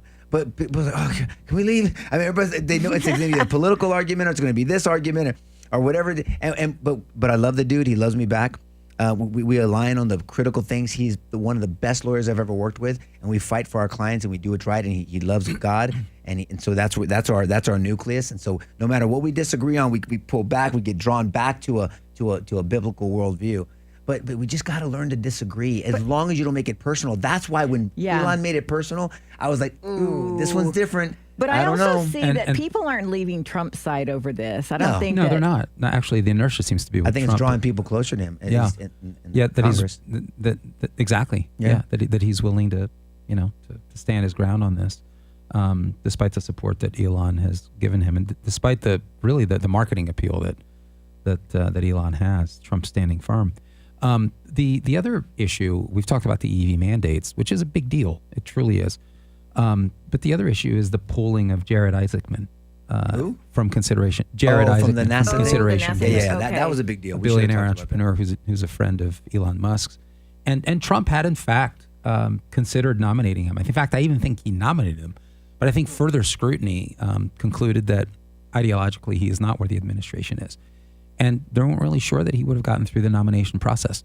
And that didn't so, stop that not education. Who's that one chick that you didn't like that you thought was just ideologically way off? Oh yeah, labor. Labor. It's early yet. We'll see. I'm wanting to be wrong. Okay, good. But on this, I think Trump said, look, on further scrutiny, I just decided not to do it. I think it was good for the country. And that really angered Elon, really angered him. And so perhaps this is driven by that. But at the end of the day, disagree on those things. Trump is the president of the United States. It's his right to make that decision. Trump doesn't make these decisions ignorantly. Now, you may argue he's wrong or whatever, but he likes to make measured decisions. But that was that was very presumptive of Elon. If he thinks, yes, I mean, just because you don't, like when there was someone that donated. I mean, Thomas J. Henry donated a bunch of money to me when I was running for the first time. Not the second time. Sorry, when I won, and people busted my chops over. That's why I wasn't upset that Soros donated a bunch of money to Joe. It's just that there was ties to that. There was a link to that money. It was like, I'm giving you this money, and here's your marching orders. And then we saw the Wren Collective and all these other organizations that came out on the current DA. And what I told Tom, and I like him. I haven't talked to him in a while, but I just said, look, there's no strings attached to this money. You're supporting me because you believe that the ideas that I want to implement and the child abuse. He was real big on the child abuse, that I was going to address that in Bexar County, and that's it. And you know what? And guess what? There was no strings attached. Matter of fact, I actually told him no on a civil case where he wanted evidence out, and he said, "Hey, you do your job." And good for Tom. Nice. It would have been. I would have stood my ground, but I'm just saying he never overpressured, and it would have turned into a conflict deal. But there's no. It doesn't matter. But if you have the money, fine. But don't put strings attached, because if you say you're supporting someone because of them, then support them because of them. Now, are you paying for access? That's just reality. If you know someone, if you don't donate that much money, you're probably going to know them fairly well, spend some time with them. So it's okay to have access to somebody, but don't have expectancy that they're going to do what you want them to do. That's when there's strings attached to that money versus just, I'm supporting you because of what you stand for. So, but Trump's shown that, he's willing to change his mind if new information comes his way. Definitely. And he probably learned that from the first Trump administration. He just took people's word for it, and they ended up sabotaging a lot of what was going on inside the White House. But on a number of occasions over the last few months, he's nominated people and he's pulled them back. Yeah, I know he didn't pull DeRaymer, Lori Chavez DeRaymer as the labor secretary. But let's see, it's early yet. But he did pull the CDC director nomination from David Walden. He pulled his nomination upon further information that wasn't exactly going to align with some of his objectives. And there was some question on whether he was going to work well with Kennedy. So it's his right as the president of the United States to make these decisions. And it seems to me he needs to defer to him respectfully instead of turning each other into the devil. And I think when you and I were debating, people thought, oh my gosh, I think they're really angry at each other. But we have been angry at each other in the past, and we work it out. I mean, you got angry when I called you Mr. Builder, and that was a dick move. I did love that. That was a dick move, and I apologize to you for. We laughed more than apologized over it, and it wasn't intentional. It just kind of happened. I was in battle mode. Actually, I thought that was funny, and we happened. This is a dumbass text me 3 hours later. He goes, "I'm trying to work out," and he's texting, and when he's texting me laughing, I can see him laughing the way he laughs. And he goes, "I'm trying to work out, you dick," and I'm laughing about Mr. Builder, and so and I started laughing. I do leg lifts in a kind of weird deal. I get under my bed because there's plenty of gap, and then I can grab onto it and do leg lifts. And so my wife walks. And you're laughing. My wife walks by bed. and she hears me cracking up under the bed. And she goes, "What are you, crazy?" And I'm just laughing about Mr. because I'm just I was revisiting the entire debate. Sorry. So we've been angry at each other, but that wasn't it. We just had temporarily differences of opinion on certain things, and we argue vehemently about them. But you don't turn the other person into the devil, right? And that's where we are in this country politically, and that frightens me. It does, because that's not sustainable. And the American left has brought us here, and you have an appeasing GOP, and hopefully, we're seeing the end of those days here. But getting back to the travel ban, because this is. Remember, this happened in the first administration. Scary, yeah. It went to the United States Supreme Court, and the court actually sided with the Trump administration. But it looked bleak there for a while. And the reality is that the United States has a right, Nico, to determine who it lets in to its borders. Just like you have a right to determine who comes into your house. Is this person going to? First of all, do we know who they are? And Trump actually explained that at a presser. He said, "Look, But the key to that, though, so people know, the key to that is the United States has that right. The president per se." He's not a dictator or a king. Well, the Trump administration, the Trump administration has a policy, and that policy was tested in Trump 1.0. I agree. Okay, and it went through the courts. Yep. Okay, I'm with you. I'm just saying, but it had to do that though, because the president can't say, well, you pissed me off over here, you can't come to the United States just because of that. There has to be some threat, some danger to the American people. Yes, that's all I'm saying. Sure, there's not a just discretionary. Whatever. Indeed, there's a national security and there's an economic basis for the argument. Bottom line is, do we know who you are? And so these 12 countries, by the way, 7 of which are in Africa. And having come from Africa, and not entirely under positive circumstances, I can tell you, as gorgeous a country filled with almost unlimited potential. I mean, there's almost an unlimited reservoir of natural resources in Africa, Nico. You literally walk 10 feet, and it's just oozing out of the soil. And even offshore. It's a blessed portion of soil in the globe. But the political systems that reside upon it are destroying the continent, and they have been for many decades. And so it is, shall we say, a shit show in many cases. And these 7 out of 12 countries, these are very unstable regimes. They're terrorist-producing regimes.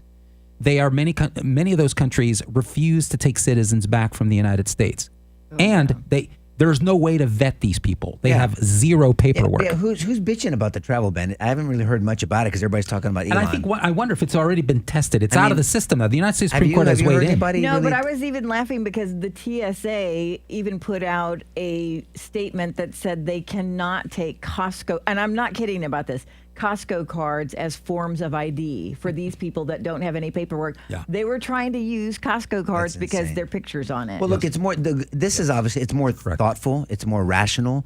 It's better than the travel ban in 2017, which George was talking about. It's more thoughtful. I mean, these countries have no records on criminal history. To George's point earlier, no reliable databases. And then he's looking at countries where the people have a higher chance of probability of overstays. Overstays happen from certain countries. Well, let's talk about that. Why? That should be. And then of course terrorist actions. So you can look at, okay, from this country we're getting more terrorist threats or actions, so we're going to limit that as well. And so it's essentially just really an enhanced screening process. Yeah. That's all it really is. And there's 12 countries, and then there's 9 extra countries or something like that. There's a list of them, so you can go. But I mean, you know, there's 12 of outright bans, and then there's 7 where there's some limitations. 7 is a 7. I thought it was 9. Okay, so 7. Okay. They were partial, but it's just it's an increased screening process, which we need. Desperately. I mean, who doesn't think that? Look at this dude that was burning people. I really wish, and I mean this, Mohammed Soleimani, the guy that burned those folks recently.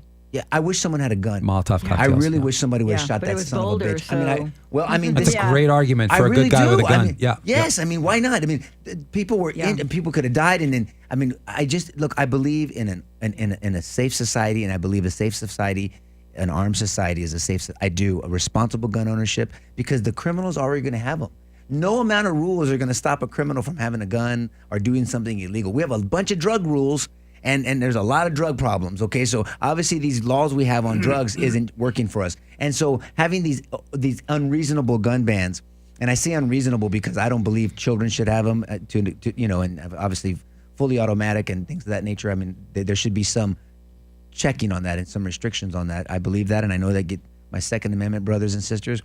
I just think we need to be rational and we need to be logical. I understand the fear. If you give anything to the anti-gun people, then but we got to stand on a righteous position and a logical one. I think we'll go further with that instead of trying to overcorrect the other way. But all that to say, I'm a huge Second Amendment guy. My children have shot weapons. Zaiter hasn't yet. He's 9, but he's going to soon. Leah has and Maya has, and they're going to shoot more. And they're going to be comfortable with weapons. And even when Zaiter has his toy gun, I'm teaching him about indexing and put your thumb over thumb and having a isosceles stance. And I don't point the barrel at someone. Papi, it's just it doesn't matter. It's got a Nerf gun in it. You fight like you train. And I want him to already respect the idea of a gun, even though it's a toy gun.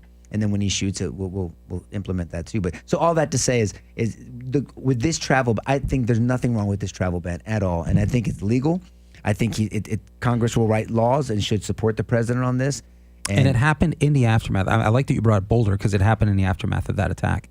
And he's a poster child for everything that's gone wrong. I mean, the nihilistic border approach that Biden took, I mean, it's just absolutely destructive. You got a guy who had a visa, overstayed the visa, and then was given a work permit that basically expired, I think weeks, maybe months before this attack. And the reality is that this is happening left and right. That's the problem. And largely from countries that are hostile to the United States, that they're not here to be Americans. They're here to destabilize America from the inside. This guy was a free Palestine soldier, and proudly so, and said he would do it all over again. And he tried to get a gun, by the way. He did try to get a gun. He was denied because of federal regulations, not state regulations. God, man. Yeah, thank goodness for that. Well, see, the laws work if you implement them properly. That's my point. There's some people we don't want to have guns. Yes. And look, on the Gaza thing, I mean, look, there's some videos out there that are horrific. Yeah. I mean, look, I mean, when you see a parent crying over their child holding onto their hand, I mean, and you look how Gaza is decimated. Look, I'm open to the discussion about how Israel's responding to it or whatever. I mean, I'm open to all that. Israel doesn't get a pass. I have a very, I can dissect that issue with you, and I'll give you examples on this. And it's heartbreaking to see, yes, innocent people have been killed in Gaza, but you have to ask yourself, okay, is Israel overreacting? That's a question that needs to be analyzed. Or did Palestine and the Hamas bring that upon them? Because you can't hold a room of kindergartners hostage and have a 10-year-old and then start shooting the 5-year-olds in the room and not expect the 10-year-old and you to get killed. I mean, because you got to stop them from shooting. So if they're hiding in these areas, and this is the analogy I gave back then, and they're firing at Israel, and they're setting up shop in these very highly populated areas, and then saying nanny nanny boo boo, half of the peace sign, middle finger here, you can't touch us. Well, no, we're going to have to touch you and everybody around you, but you're the one that brought it up on them. That's a legitimate analysis that has to happen. Now, has it been taken overboard? I don't know. I'm not on the ground. I'd like to add to that a little bit, because I think the problem isn't that Israel overreacted. I think the problem, why we're still dealing with this bullshit and why Hamas still breathes oxygen, is because Israel underreacted. We should have left them the fuck alone. With all due respect, it's war. Israel. Leave them alone. Let them fight that war. The attack was on them. They shed blood. Their blood was shed. It's on them. The Biden administration putting constraints on Israel. Fight nicely. Make sure you run a good public relations process. Make sure it's like a hostage-based invasion. Get in there. Yeah, I realize that. I know it's easier said than done because I don't have family members there. I got it. It's an opinion from the cheap seats. I got that. Check. But it doesn't change the dynamics of war. And so we're still here because Israel wasn't allowed. And largely, I'm sorry, from pressure from the United States, of course, everybody else, but from the United States, to fight a nice war. They should have gone in there. Look what they did with Hezbollah. And what's the difference? Hezbollah doesn't have hostages. They went in, they wiped out Hezbollah. Mm-hmm. Finally. I haven't heard a peep from Hezbollah. You know why? Because they're gone. The same damn thing could have happened with Hamas, and it didn't. And they're still fighting nicely. And notice the shell game. Can we have a ceasefire and we'll release 5 more? Oh, right. This has been going on forever, hundreds of them. Yeah. At this rate, it'll be years. The bloodshed, to your point, the picture that you're asking us to imagine here, it's grotesque what we see. It's because this war has been. But I don't want people to think. I don't want people to think that you're saying you don't give two shits about. I know that, but I mean, I guarantee you, but there's people in there saying, George, you're such an asshole. I mean, whatever. I know you're not saying that. It's war, and that's why you're kind of piggybacking on my point. I'm using your samurai example on a macro level. Right. I got it. You exercise restraint. You exercise patience. You send out pamphlets. You let citizens know this is what's coming, and it isn't pretty. Which is what happened. Oh my gosh, over and over. The genocide claim is just utter bullshit. This is a weird way to conduct genocide when you're warning people that fire's coming, hell's coming because of the consequences of your leaders. Years and years of this stuff. Eventually, what happens on October 7th happens, and you have atrocities like we saw in Israel. And so the samurai sword came out, and now it's time to fight. And what do we ask of Israel? The counter argument, again, because I've heard it, because I've had this debate with people close to me, is, okay, it's like, George, leave the United States. I mean, assuming you don't have resources, because I know you could. We're gonna bomb the United States. Get out of there. Oh, I warned you. Well, no, did you warn me and then help me get out? Or did you just warn me and it's like, hey, heads up, you're dying too? Just know that there's that argument out there. Yes, because I think you're asking rhetorically, because a little bit rhetorically. Israel was working with neighboring countries to facilitate the exit of these people, and again, Israel has immigration policies. There are plenty of Arabs in Israel. Yes, there are in leadership, in the Knesset. So, in their parliament, if you will. So, your starting position can't be that Israel needs to die. Yes. Okay. That can't be your starting But position. see, that's what people. When I talk to people about that, go look. I mean, I look at those pictures too, and it's horrific. I hate to see. There's nothing like seeing a child that's passed away and a parent crying over that child. I don't care who it is. I mean, you just have to be a cold son of a bitch to just say like, no tough shit. Well, okay, I guess you can say that. But that blood, whose hands are on that blood? I mean, when you have people, again, to George's point and other people's points, I mean, we have a starting position that, hey, can we negotiate? Sure, if you're dead. That's how we can negotiate. Yeah, my negotiation is, do you die now by head cutting, by blowing up, by shooting? And I want your kids dead too, and your grandkids. Yeah. And look, you can look at the videos. Forget about my opinion. Iran in the 70s and 80s talking about prosperity for Iran, and now the kids singing death to the infidels and all that stuff. I mean, they're fomenting hate. I mean, so there's a lot of citizens that, yes, maybe didn't deserve to die, but support what Hamas was doing. As terrible as that may or may not sound, that's just a fact. They're in the audience cheering it on. They don't have the swords themselves, but they're in the stadium cheering on the gladiator or cheering on the lion to kill, whatever it is. I'm just giving you an analogy. That's real too. I mean, there's this fomented hate. So you have a group of people and a government that hates their neighbor and wants them dead. And look, I'll let the scholars argue and debate on how Israel has shown restraint over the years and has given back land, which I don't know why the hell they gave it back, but they gave it back in peace negotiations over the years. And the question that everybody asks, peace every single time. I know. I mean, and the question everybody asks, and I'm not saying Israel's perfect. I'm not an apologist for Israel. Yeah. I mean, and you can don't like them all you want. I mean, for me, biblically, God's going to use Israel in His second coming. And that's me as a Christian. You can't deny that all you want, but I can still think government of Israel sucks at times and do things wrong, and the people of Israel may suck at times. All that can be true too. Two things can be true at the same time. But you have to look at all I'm saying. You have to look at all these things when you're making your analysis. And then to your point earlier about the bill, people get into their isolation and take only a piece of it. And I just like to look at everything when I'm trying to get context. I do it all the time. I do it for a living. So, like I said, every murder involves a killing, but every killing is not a murder because there's context that will give you whether they acted legal or not. And so it just gets. I don't know how the hell we got on this topic, but it's on the topic. No, it's related. I'm just raising the concern here that the bloodshed that we see today, it seems to me, is because I think we've lost in the West. And yeah, I think I would put Israel in the camp of the West, certainly ideologically, is that we just don't know how to fight wars anymore. It's a war.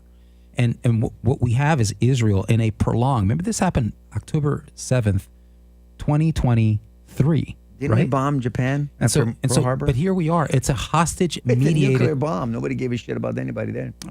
Right. And sure. I mean, right. I mean, think about it. Did people forget that? I mean, after Pearl Harbor, no one gave a shit about innocent people. Well, you're going to nuke them? Nuke them. And boom. What was it, right? We were in the war. Can you imagine this approach? We have 250 hostages, and so you can't do what you're going to do. So here's the calculus. The calculus, those are precious human beings, and we should do everything possible to save them. But the reality is that we have lost, and when I say we, the West, okay, Israel has lost a lot more in the process of saving those hostages. I guess their lives don't matter because there's a public relations campaign that matters more. That infuriates the shit out of me because nobody wants to talk about that because you're going to come across as a meanie, and no one wants to do that. And that's just a reality because the cost is human life at the end of the day. So they're still doing that. We got four more hostages. What do? They reload, they restock, and they regroup. And then here we go again to prolong it another 3 or 4 months. See, but the hypocrisy. All I try to bring context to people. For me, it's Romans 12. For as long as it lies within your power, make peace with all men. As far as it lies within your power. And the analogy of the hostage situation in a kindergarten class with your loved one, with your child, with your grandchild, with your nephew, niece, brother, sister, whatever in that class, and there's some terrorist, evil son of a bitch holding hostage, 2 10-year-olds or 2 9-year-olds with guns to their heads or knives to their throats or whatever, and then saying, and your kid's in there, and bam, and one, let them go. No, fuck, boom, 2. At some point, guess what you're doing? You're shooting through the 9 and 10-year-old to stop this dude, this evil son of a bitch, from killing those 5-year-olds. And it's horrible, and it's evil, and it's terrible. And they're gonna, but the blood is on this evil son of a bitch's hands. That's the only analogy that came to my mind back when all this stuff started. And again, it doesn't mean be careless about that. If you can talk and before they start shooting, then you do that. But that's the analogy that's the closest to me. Now, is it a 1-for-1? Of course it's not. Has Israel made mistakes? I'm sure. Just show me the evidence and I'm happy to criticize Israel. I've done it plenty of times before. I can't stand. It drives me insane, these people that think Israel walks on water and that they're this and they're the chosen people. It's a chosen nation for sure. And yes, they're the people that God chose to bring the gospel message through, but they don't get a pass biblically. Right. They don't get a pass. They're not, everything they do is water. They don't walk on water. It was Christ that walked on water. It was one Jew, not all of them.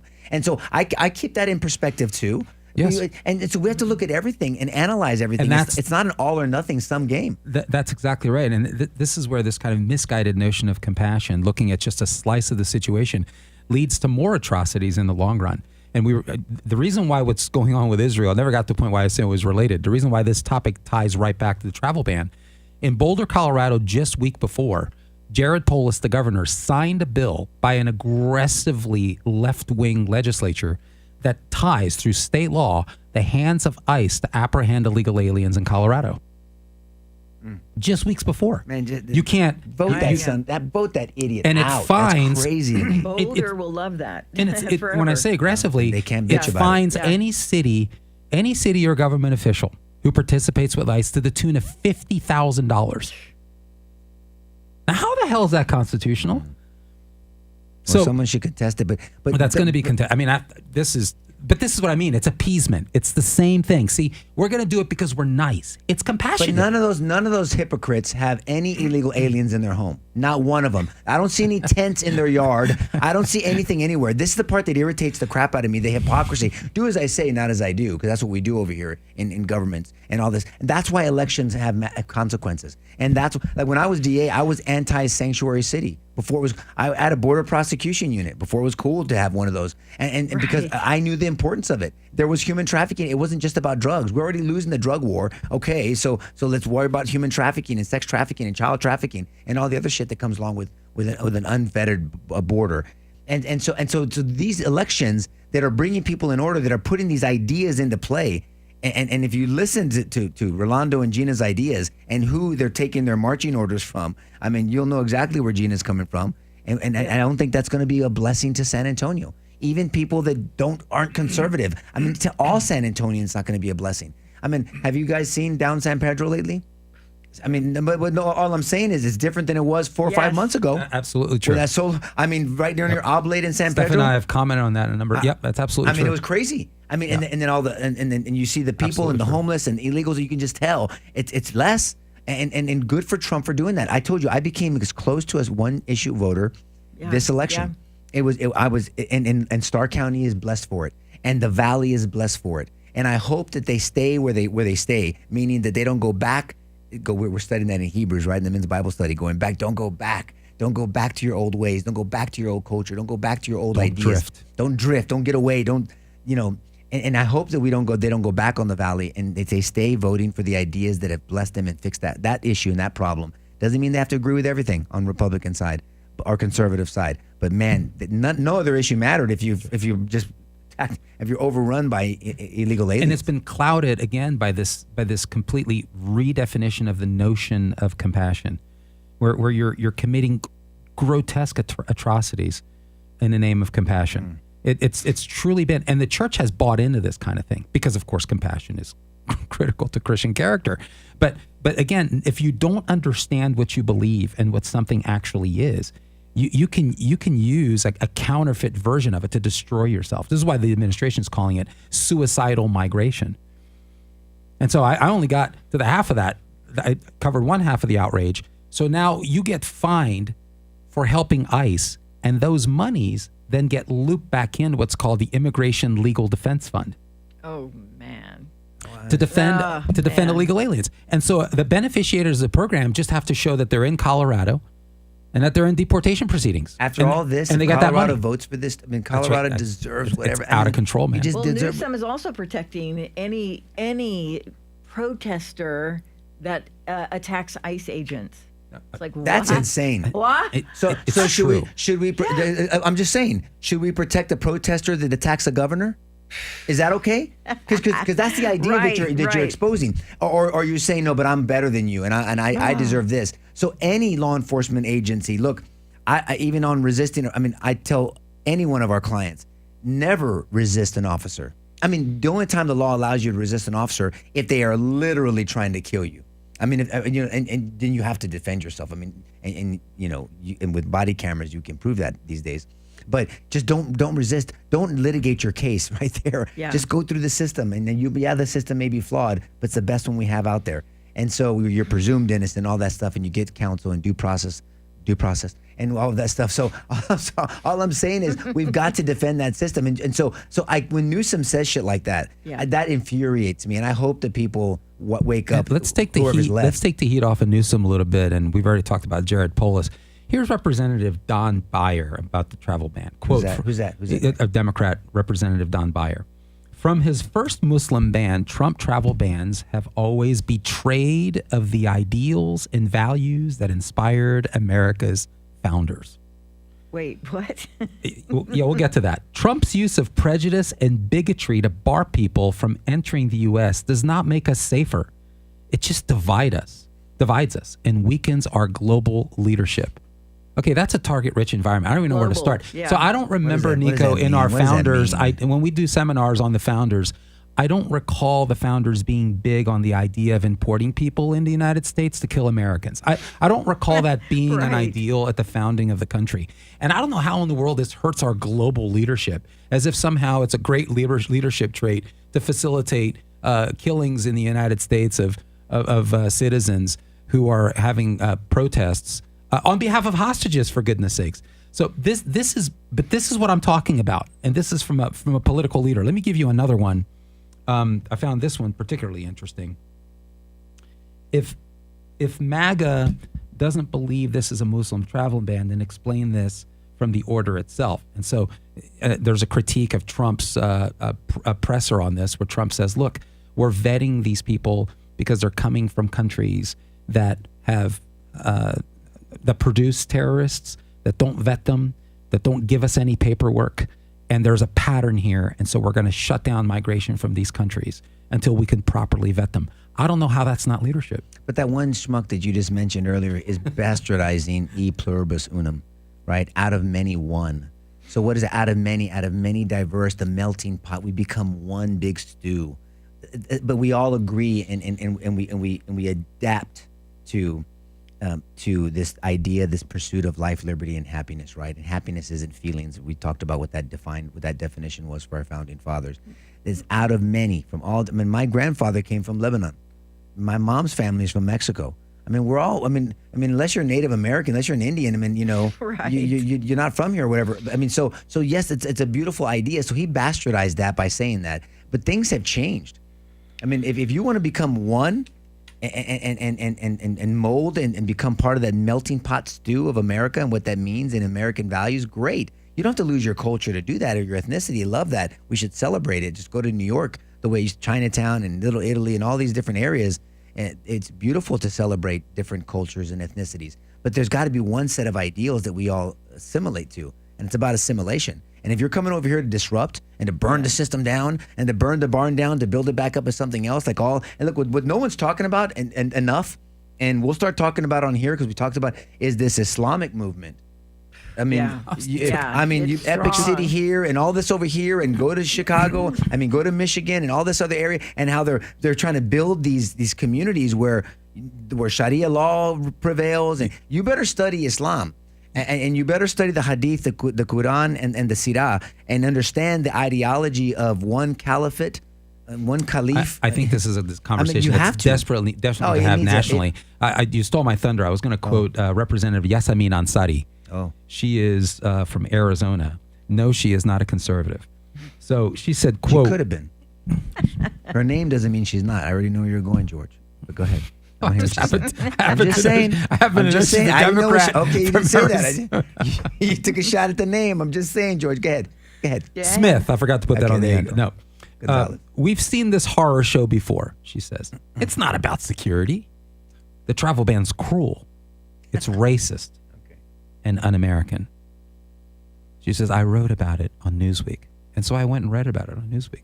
You read her thing. And she reiterated it's cruel and racist. So she just said it with more words.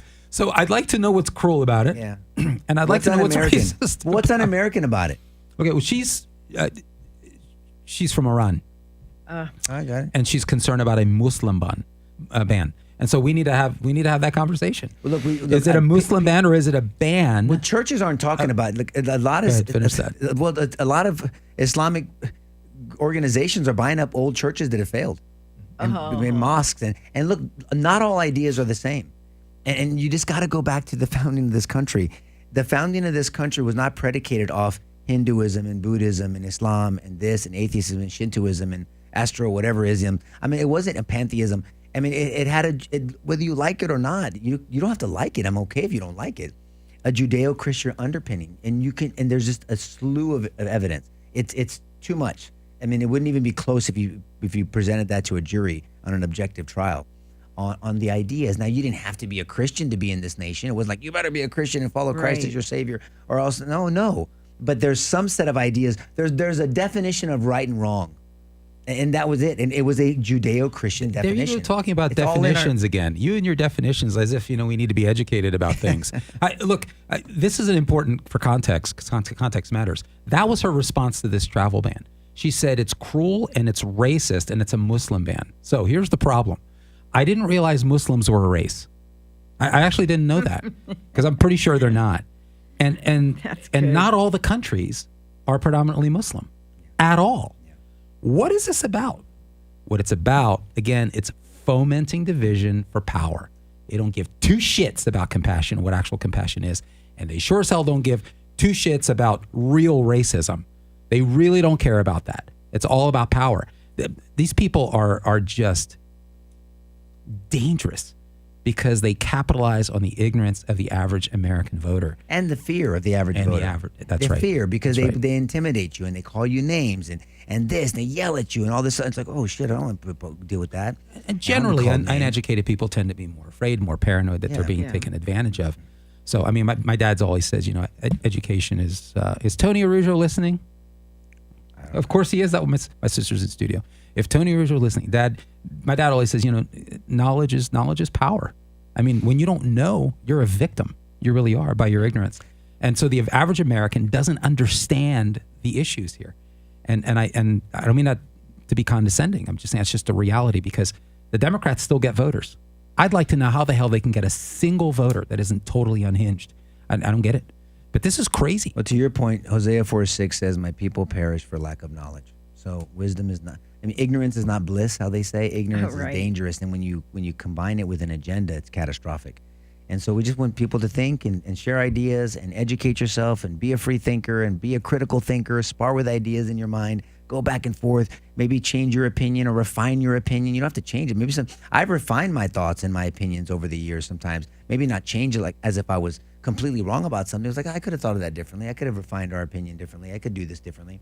And so but that only comes from sharing ideas and this idea of e pluribus unum and the idea of university. What? Unity and diversity. That's what the university stands for, ironically, which is not encouraging diversity, at least not diversity of thought. So all that to say, look, next week we're going to talk about your favorite illegal alien, maybe Garcia. But we'll save that for the live show. We're still going to talk about that guy. Well, he's getting prosecuted. What'd you call him? Your favorite illegal alien. Well, I don't know name. Garcia. It's a new sitcom. He should be prosecuted. I like what you said up front, though. Be careful what you wish for. Yeah, now man. He's here. He's getting Where's prosecuted. Van Dolen? Where's that dumb dick, that senator that went to go say hi to him? Have your margarita here. Yeah. That's an excellent point. Where's Chris Van Hollen? I mean, talk about as soon as he was charged, he's like, did you hear a statement? He said, this is all I wanted. This is all I really want. Oh, this is all you wanted, really? That's right. You wanted the photo op. You did not want that. So he's disingenuous, like the typical, just like all the people that love Elon now until they make up and they're going to hate him again. But there's a trend. Everybody else matters more than Americans. Every other nation matters more than Americans. Good word. To those who put Yasamin Arsani, I think that's her name, in office in Arizona. I mean, is this the person you want representing you? I mean, she's concerned about other nations more than the United States. These people died in Boulder, Colorado. I don't see. I mean, I read her stuff. I don't see her heart bleeding. Did them. people die after all? How many people I'm died? sorry. Forgive me. No. They were lit on fire. Yeah. For goodness sakes. One of them, I injured. think at least one was a Holocaust survivor. Well, of all things, there was ironically. one. Yeah, so I'll Unreal. retract and rephrase.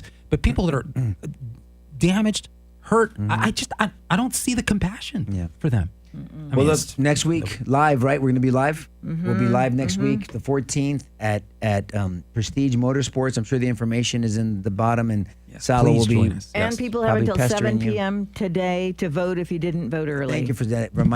And go take the 10 people, take 5 people, take whatever. Sprint to the Please. end. I know Rolando's sprinting to the end, and we'll find out tonight who the next mayor of San Antonio will be. So, and we'll at least have coffee. Maybe we'll have tacos. For We'll what? see. For what? Next week, maybe. Don't. I said maybe. Don't promise things you can't come through on. He's trying to bribe. I'm He's a briber. So did All right, somebody guys. bring up tacos? Yeah. Okay. All right. Just We'll trying see to, what happens. I'm just trying to be compassionate. I hope you. I'm sure. I hope As you soon join as us. we get off, George is going to go, Karen, get tacos. I just know it. Well, I hope you show up next week. We'd love to meet you. If you haven't met you already, we'll have hopefully, who knows what will happen this week. We'll talk about current events. God bless you guys. Enjoy your family this weekend. Bye-bye.